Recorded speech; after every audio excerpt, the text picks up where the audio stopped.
Hello mga mare, mag-grocery tayo ngayon. Kailangan kong pumunta ng kabayan ng mga kailangan kasi akong bilhin. So sa mga nakakapanood na ng mga previous video ko, eto, nandito tayo ngayon sa Old Zoo. Kaya sa mga nakakapanood na ng videos ko, mga previous videos ko, alam na alam din ninyo itong lugar na to. Sikat na sikat ito sa mga Pilipino dito sa Kuwait. Old Zoo, tambayan ng mga Pilipino at na kung ano-ano at iba-ibang mga lahi.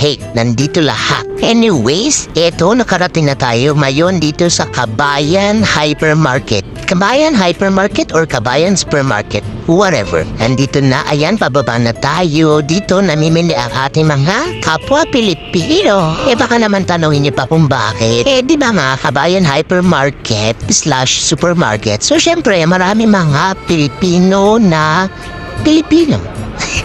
Maraming mga Filipino products, letter F. To be honest, matagal na kasi tong video na to kaya hindi ko maalala kung ano nga ba talagang pinagbibili ko dyan. Pero ang naaalala ko, kailangan kong bumili ng mga dog products, dog stuff, dog items. Kasi not recently kasi nga late ko nga itong i-edit. So few months ba ay nag-adopt ako ng aso. Na ewan ko ba kung anong naisipan ko kung bakit ako nag-adopt ng aso. So kaya ayan, naghahanap tayo ng mga dog food, na mga leashes, basta kadena or tali ng aso. And meron pa akong importante nga hanapin dyan. Kailangan ko ng pangsapin para sa kulungan niya kasi bumili ako ng kulungan niya. So kailangan ko ng pangsapin dun.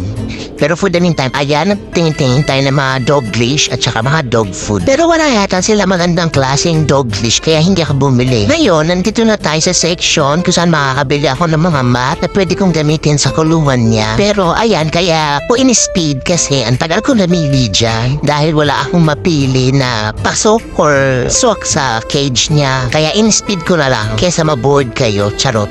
Bukod sa feeling ko walang magkakasya sa cage niya, tingin ko napakamamahal naman ito. Kasi ang budget ko is 1KD lang. Pero ang mamahal nito mga 3KD, 4KD. Kaya, ayan, hirap na hirap ako mamili. Saka syempre, naghahanap ako ng something cute. Kasi cute naman yung alaga ko. Something like doggy style, gano'n. Doggy style? Ano daw? So sa katagal-tagalan ko doon, wala akong napili. Kaya dito naman ako sa mga food bowls.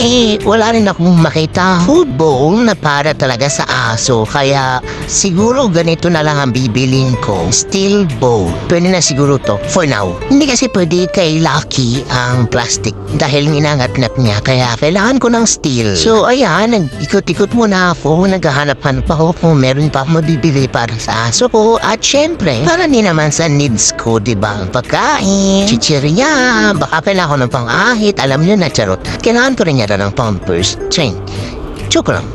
Hindi pala. Hindi ko pala kailangan ng pampers. Ayan, ikot-ikot lang. Dahil hindi ko na alam kung ano pang kailangan ko sa area na yan. Dito naman tayo sa tinapay. Ayan, may laman na yung basket ko. Diba wala akong nabiling mat para sa kulungan ni Lucky. Meron na rin ako oil at syempre may kape. Yung oil talaga pamprito lang ng mga itlog, hotdog, ganun. Alam niyo naman, isa sa mga pambansang pagkain ng mga OFWA, noodles, o kaya ay itlog, o kaya ay ayan, tinapay, palaman para lang malamnan ang sikmurang gutom. Ganon ang mga OFW. So yan, ikot-ikot lang tayo. May mga noodles, may oatmeal, may mga fruit cocktail. Uy, pas pa na pala. Meron ng fruit cocktail. And may mga meat processed food. Siyempre, supermarket to diba? Kaya kumpleto. Tapos ayan, mga palaman at may nakita akong Del Monte pineapple juice. Kukuha ako nito. Gusto ko yan. Kahit hindi naman ako high blood. Charot. High blood nga ba yun? At yan, may mga Tipas Bakery. Tipas Bakery? Basta,